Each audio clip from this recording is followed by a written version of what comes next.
안녕하십니까. 세상 읽어주는 남자 이상훈입니다. 이 시간에는 일본 정부의 반도체 디스플레이 소재 3종에 대한 수출 규제 얘기부터 좀 하겠습니다. 지금 세상이 난립니다. 반도체 디스플레이 소재 3종에 대해서 일본 정부가 수출 신고제를 허가제로 바꿨기 때문인데요. 허가제로 바꾸면서 일본 정부가 쉽게 수출 허가를 내주지 않을 것이다. 90일간의 수출 심사 기간을 질질 끌면서 수출을 불허할 거다. 그래서 메모리와 디스플레이 패널 소재가 제대로 수입이, 우리 입장에서 보면 수입이죠. 수입이 안 돼서 결국에는 메모리와 패널을 제때 못 만들 것이다. 이런 우려 때문인데요. 사실 이거는 당장 수출을 안 한다는 게 아닙니다. 신고제를 허가제로 바꾼 것 뿐이죠. 그런데 언론의 호들갑이 장난이 아닙니다. 아예 수출이 다 끊기고 메모리도 아예 못 만들 것처럼 얘기합니다. 하지만 꼼꼼히 따져보면요, 이 규제는 오래 갈 수가 없습니다. 사실 이 규제는요, 일본 입장에서 보면 보상이 이미 법적으로 끝난 강제 징용자에 대한 피해 보상을 우리 측이 요구하면서 일어난 건데요. 일본 정부로서는 열을 받아서 겁을 주기 위해서 이 규제를 꺼내든 겁니다. 그리고 7월 21일 참의원 선거가 있죠. 그 선거를 겨냥해서 아베가 극우 세력의 입맛에 맞는 그런 규제를 끊어들였다는 평가가 지배적입니다. 어쨌든 간에 우리하고 지금 관계가 굉장히 안 좋은 상황에서 수출 규제 카드를 꺼냈고 어느 정도는 이 카드를 활용할 것으로 보기 때문에 우리 입장에서는 걱정이 많은 건 사실이죠. 그럼에도 불구하고 우리 기업의 애를 태우더라도 수출 금지 같은 극단적 조치는 없을 것이라는 게 제 판단입니다. 그 이유를 따져보겠습니다. 일단 그 3개 화학 물질부터 다시 한번 리와인드 해보겠습니다. 반도체에서는 2개 화학 물질이고요. 그 다음에 디스플레이 쪽에 하나의 소재죠. 그 반도체 쪽에서는 제조 공정 가운데 코팅막을 씌우는 사진 감광액입니다. 리지스트라고 하는데요. 이 물질과 이 소재와 또 반도체 웨이퍼의 세정 식각 공정에 필요한 에칭가스, 고순도 불화수소입니다. 이게 바로 규제 대상입니다.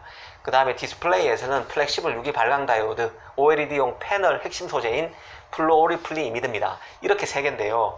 일본의 전 세계 공급량은 최대 90% 이릅니다. 세계 모두 그렇습니다. 일본 의존도가 절대적이라는 얘기죠. 그럼에도 왜 일본이 이 소재에 대한 한국 수출을 끊을 수 없는지 따져보겠습니다.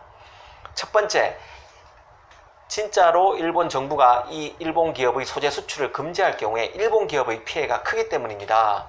일본이 반도체, TV, 스마트폰 제조에 쓰이는 필수 소재 3개 품목 수출을 규제한다고 치면요, 일단 우리 기업의 해당 소재의 재고가 한 3개월치 있고요, 완제품 재고 한 달 정도를 합치면은 한국 기업이 버틸 수 있는 최대 기간은 길어야 4개월입니다. 그러니까 이 소재를 갖고 있는 기간이 소재에 대한 재고가 한 2달에서 석 달 가지고 있고, 또 완제품으로, 그러니까 메모리나 완제품, 패널이나 완제품으로 재고를 또 한 달 정도 가지고 있으니까 길게 버티면 4개월, 짧게 버티면 3개월은 버틸 수 있다는 얘기입니다. 재고 2개월, 소재에 대한 재고 2개월, 3개월, 또 완제품 재고 1개월. 그래서 최대 4개월, 적으면 3개월 동안은 버틸 수 있습니다. 소재가 수출이 안 되더라도 말이죠. 그런데 일본이 진짜 수출을 안 한다고 가정해 봅시다. 일단 소재 기업들의 피해가 너무 커집니다. 일본 기업의 피해죠. 해당 일본 소재 기업이 힘들어진다는 얘기입니다. 시네츠 케미칼, JSR, 스미토모 같은 기업들입니다.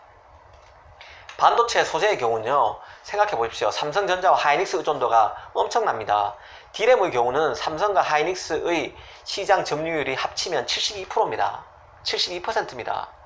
이런 곳에 물건을 못 파니까, 이렇게 D램을 만드는, 이 정도로 D램을 만드는 기업에 못 파니까 죽을 마실 수밖에 없습니다. 이들 기업으로서는요.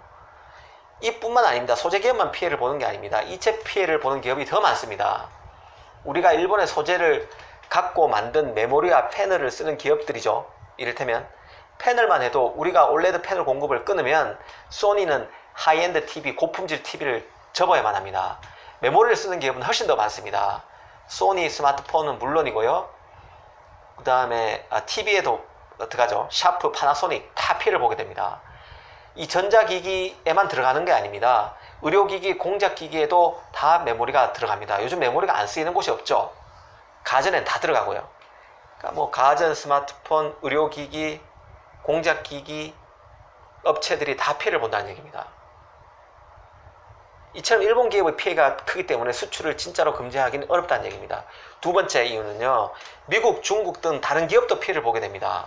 한국 기업이 삼성과 하이닉스가 메모리를, 그 다음에 LG 디스플레이와 삼성 디스플레이가 디스플레이 패널을 만들지 못하면 미국의 애플, 델, HP 같은 IT 기업이 다 죽습니다. 중국은 하웨이, 샤오미 등의 스마트폰 업체를 비롯해서 TV 패널이 쓰이는 TCL, 하이센스 등 TV 업체, 또 레노버 등 노트북 업체도 메모를 쓰죠. 모두 힘들어집니다. 노트북 패널도 있죠. 미국과 중국 정부가 가만히 있을 리 없습니다.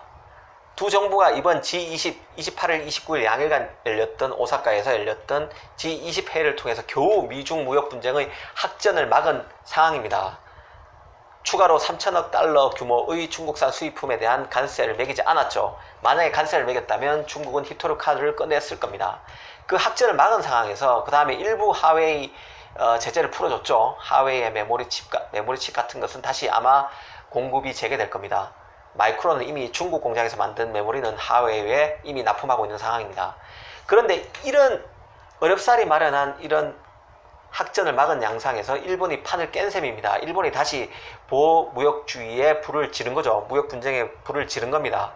메모리가 제때 공급이 안 되면 메모리 가격도 급등할 것입니다. 중국 업체, 미국 업체가 다 비명을 지르게 됩니다. 결국 모든 비난의 화살이 일본으로 향할 것입니다. 일본으로서는 뒷감당이 안 됩니다.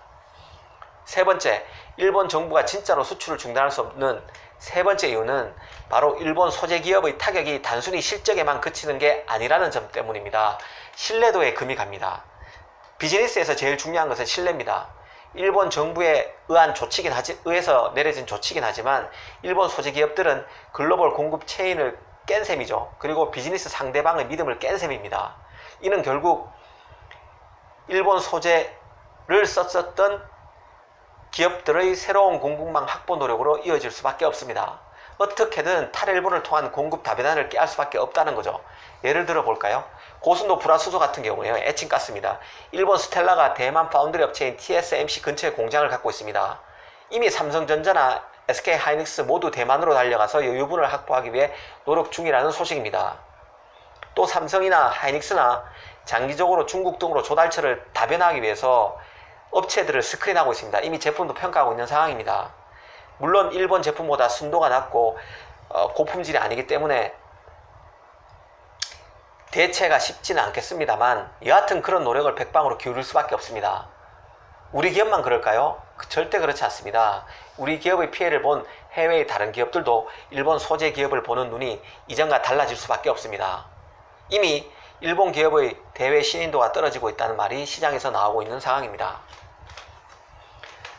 네 번째는 일본 정부가 기업들 손해배상을 해줘야 됩니다. 이게 엄청난 규모가 될 수밖에 없습니다. 이번 사태가 길어지면요, 일본 기업들 입장에서는, 일본 소재 기업들 입장에서는 신인도 하락, 금방 말씀드렸던 신인도 하락에 불가피합니다. 그 다음에 고객 감소도 불가피합니다. 왜? 일본 기업 이외에 다른 공급처를 구하려는 기업들의 노력이 있게 되고 결국에는 그 결과 고객 감소가 불가피하게 된다는 얘기죠. 일본 기업들로부터 결국에는 자국 정부, 일본 기업들이 일본 정부에 대해서 항의할 수밖에 없고 결국 소송도 이루어질 가능성이 큽니다. 이게 더 문제가 되는 거는요, 좀 전에 이렇게 두 번째 이유였죠. 일본 기업뿐만 아니라 중국, 미국 기업도 피해를 보기 때문에 결국은 해외 IT 기업까지 일본 정부에 대해서 소송을 제기할 수 있습니다. 우리나라는 WTO 제소 가능성을 언급했는데요. 사실 이건 실효성이 없습니다. 너무 한참 뒤에 수년이 지나서 결과가 나오기 때문에, 그리고 WTO가 이미 식물기구로 전락했죠. 미국이 등을 지면서. 사실 이런 우리 공식적인 WTO 제소보다 더 무서운 게 해외 기업들, 그 다음에 일본 기업들이 자국의 법원에다가 일본 정부를 제소하는 상황입니다. 국제소송전이 빚어질 가능성이 농후합니다. 그래서 일본 정부로서는 진짜 수출 금지에 나설 수는 없을 것입니다. 아베 총리 입장에서는 모두에서도 말씀드렸지만 21일 참의원 선거를 의식해서 이번 조치를 취한 것입니다. 자신이 마음만 먹으면 한국 산업에 타격을 줄 수 있다는 메시지를 우리 정부에게 분명히 전달하고 싶었을 겁니다. 아베 입장에서는요. 거기까지만 하면 되는 것입니다. 그래서 일본이 설사 몽리를 부리더라도 전면적인 수출 제한은 할 수 없고요. 절차상의 불편함을 주는 형태가 될 가능성이 큽니다. 찔끔찔끔 허용하거나 우리 기업들의 애를 태우게 하는 정도에서 이 카드를 활용할 것이라는 얘기입니다. 사실 오늘 우리 언론 기사를 보면요, 일본은 치밀했고 한국은 허술했다는 이유가 대체적인 논조입니다. 틀린 얘기 아니죠. 맞는 얘기입니다. 하지만 치밀하게 준비했다고 해서 수출을 제한할 수 있는 것은 아닙니다. 거분주대 진짜 보복은 어렵다는 뜻입니다. 일본이 반도체 디스플레이 소재 수백 종을 일일이 다 검토해서 6개월에 걸쳐서 했다고 하죠. 일본 경제의 내상이 적고 한국에 가장 큰 타격을 주는 세계의 소재로 압축했다고 해도 피해가 이 정도입니다. 달리 보면요, 지금까지 구축했던, 전 세계가 같이 함께 손잡고 구축했던 글로벌 자유무역 시스템이 그리 간단하지 않다는 얘기이기도 합니다. 어느 하나의 고리만 끊겨도 모든 게 무너져 버릴 수 있습니다. 자유무역의 폐해로 지금 전 세계에서 포퓰리즘 성격이 강한 정부가 들어서고 있고 극우 성향의 정부가 많이 들어섰죠. 우리 정부는 좌파 정부지만 경제적으로 보면 포퓰리즘 성격이 굉장히 강한 정부입니다. 안보 포퓰리즘도 강하죠.